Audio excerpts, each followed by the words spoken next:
This is an 84 Mercedes. It's a 2-tank system. One tank is diesel, you don't change the engine or nothing, and the second tank is vegetable oil. And how it works is basically, when Rudolph Diesel designed the diesel engine, he showed off the diesel engine in 1903 at the World's Fair in Paris. He was running it on peanut oil. Really? And, yeah, and then what happened was the petrodiesel manufacturers said, yo, Rudolph, man, if you want to make your diesel engine mainstream, you can't run it on peanut oil. People can't go to the gas station and pump peanut oil. So they say, hey, run it on diesel fuel. But, of course, because of the high gas prices the last couple of years, whatever, people have realized that you can do it. So how it works is basically you start the car in diesel, and as you're heating the car up, the radiator fluid, you see these red lines here? The radiator fluid from the front flows to the back. There's a 13-gallon tank underneath the spare tire. And that radiator fluid is heating up the vegetable oil so that when the internal temperature of the car gets between 80 and 100, the viscosity of that vegetable oil has been reduced to the point where now it can run like a fuel.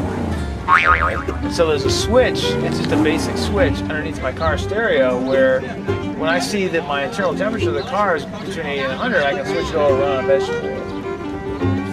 And then at the end of the night, let's say it's 11 o'clock at night, right? And you're not going to start the car again until 8, 9, 10, 11 o'clock next morning, right?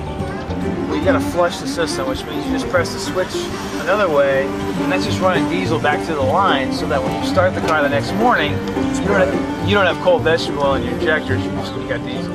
So now, where's the diesel tank at? The diesel tank's where it's right here. So normal spot? Yeah, normal spot. So what you're seeing here, this is all the filtration, because this is the key thing. So you can get the oil from two places. You can get it from, you go to Sam's Club, right, or Costco and get the 5-gallon, but it ends up being about the same price you pay. Right. Yeah. So you go to restaurants and you get their waste oil. Will they give it to you? They'll give it to you for free. Now, it's a tricky thing because not every restaurant's got good oil. Like McDonald's and those guys, they use like a thick hydrogenated oil or shortening. And that's like gnarly stuff. So who's got the best oil? Well, it depends on, it's really restaurant to restaurant. So usually, as a general rule, usually it's like Asian restaurants because they do a lot of soy or canola oil. So the soy or canola oil or just like a straight vegetable oil is a thinner oil. It's got like a lower gel point. Anyway, so to expedite this process. So they got their grease traps in the back, right? With grease, the good stuff's at the top, the stuff goes to the bottom, the bad stuff. So this hose, I don't want to put my hands on it because it's all gnarly, but basically I dunk this hose out, dunk it in the grease trap. Get some of that. So basically you dunk this in, let's say this is your grease trap at the back of, Chili's, let's say, okay? There's a pump, I turn on a pump, and this pump is going to pump that grease from this bucket into this holding tank. This is a 12-gallon holding tank. Before the grease goes in this holding tank, it's going through here, through this line, and it's going through this first filter.